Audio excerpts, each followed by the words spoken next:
Hello everyone, welcome to the second lecture of our linguistic series. आज के इस lecture में हम दो टॉपिक्स को कवर करेंगे, फोनोलॉजी और morphology. What is phonology? Phonology is the study of sound system in a language concern with how sound functions in a particular language. Phonology एक ब्रांच है लिंग्विस्टिक्स की जो स्टडी करती है स्पीच साउंड्स के pattern को। And remember, phonology and phonetics are different. Phonetics और phonology में डिफरेंस होता है। Phonetics deals with the actual production and articulation of sound, जबकि phonology focuses on mental and abstract sound system. So phonology is about the system of sounds, not just the sound themselves.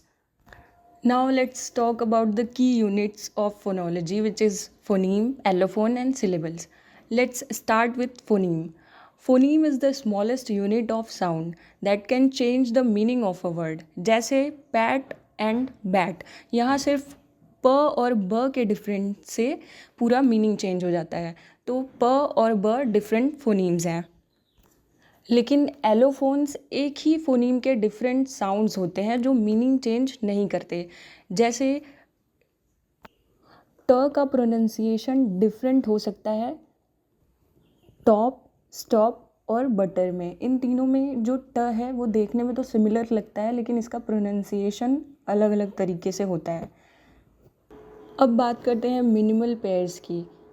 Minimal pairs वो word pairs होते हैं जिसमें एक sound different होता है और meaning पूरा बदल जाता है। जैसे कैट और बैट, सिर्फ क और ब का डिफरेंस है। दिस प्रूव्स दैट क और ब अलग फोनीम्स हैं। मिनिमल पेयर्स फोनीम को आइडेंटिफाई करने का एक इम्पॉर्टेंट टूल है।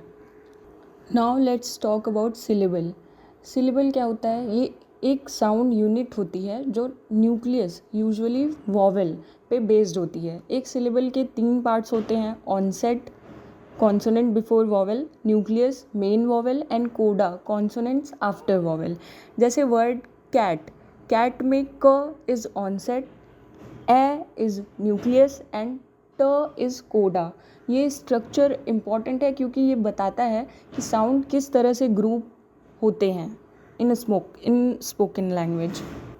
एक और एग्जाम्पल लेते हैं, जैसे ओपन। ओपन में there are 2 syllables, O and pen, and further in pen P plus E plus N, प, ए एंड न। प is onset, A is nucleus and न इज कोडा। अब बात करते हैं सुप्रा सेगमेंटल फीचर्स की। Feature that go beyond individual sound. It includes stress, intonation, pitch and length. ये फीचर्स मीनिंग और इमोशन एक्सप्रेस करने में हेल्प करते हैं।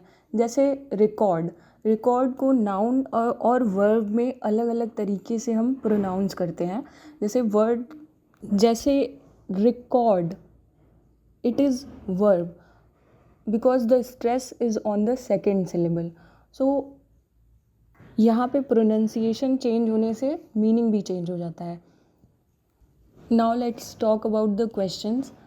The first one is minimal pairs help identify. तो आंसर है इसका phoneme. Glottal stop in button is an example of, तो ये है एलोफोन, जो कि हम पहले पढ़ चुके हैं, उसी से रिलेटेड ये दोनों क्वेश्चंस हैं। Now let's talk about morphology. So morphology language का वो पार्ट है जो स्टडी करता है वर्ड्स के इंटरनल स्ट्रक्चर को। जैसे वर्ड्स कैसे बनते हैं, कौन से यूनिट से बनते हैं और उनका ग्रामेटिकल फंक्शन क्या है, तो ये इसको हम मॉर्फोलॉजी बोलते हैं। Smallest meaningful unit is called a morpheme. So morphology helps in understanding word formation and grammar rules. Now let's talk about morpheme. Morpheme is the smallest unit of meaning. जैसे unhappiness में 3 morpheme है, unhappy और ness। यहाँ un is prefix, happy is the root word and ness is suffix. Her morpheme अपना meaning अलग रखता है, even if वो word खुद में नहीं है। Now let's talk about the types of morpheme. तो मॉर्फीम 2 मेजर टाइप्स के होते हैं, free and bound morpheme. Free morpheme अपने आप में वर्ड बन सकते हैं, जैसे बुक, रन। बाउंड मॉर्फीम को किसी और मॉर्फीम के साथ जोड़ना पड़ता है, जैसे आईएनजी लगा देते हैं, ED, un, these are the bound morphemes. अब ये जो फ्री मॉर्फीम है, ये भी, इसके भी दो सब टाइप्स होते हैं, lexical morpheme and functional morpheme. Lexical morpheme जैसे डॉग, स्लीप, रेड, ये कॉन्टेक्स्ट वर्ड्स होते हैं, रियल वर्ल्ड मीनिंग देते हैं। और फंक्शनल मॉर्फीम जैसे एंड, बट, दे, ये ग्रामर और सेंटेंस कनेक्शन के लिए होते हैं। फंक्शनल मॉर्फीम खुद में कंक्रीट मीनिंग नहीं रखते, बट स्ट्रक्चर के लिए इसेंशियल होते हैं। बाउंड मॉर्फीम भी दो टाइप्स के होते हैं, डेरिवेशनल एंड इन्फ्लेक्शनल।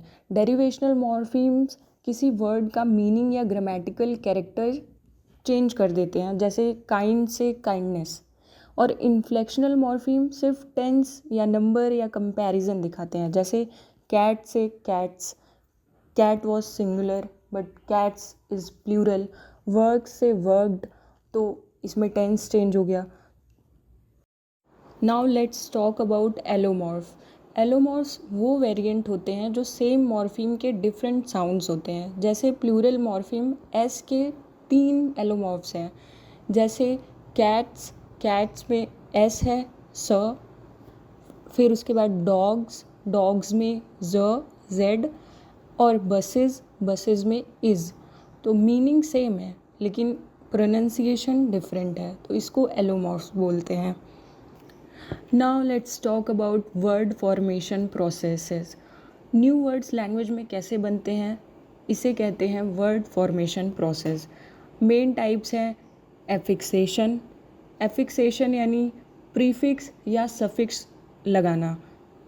एग्जाम्पल, जैसे एग्जाम्पल है unhappy, unhappy, happy root word है, उसमें अन जो है वो प्रीफिक्स लगा हुआ है, तो ये है एफिक्सेशन।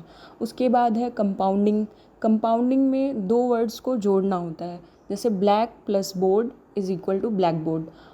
उसके बाद है क्लिपिंग, क्लिपिंग किसी भी शब्द का एक छोटा फॉर्म निकाल लेना, जैसे एग्जामिनेशन से बना एग्ज़ाम, तो ये है क्लिपिंग। फिर उसके बाद है ब्लेंडिंग, दो वर्ड्स को जब हम मिक्स करते हैं तो उसको ब्लेंडिंग बोलते हैं, जैसे brunch, brunch is equal to breakfast plus lunch.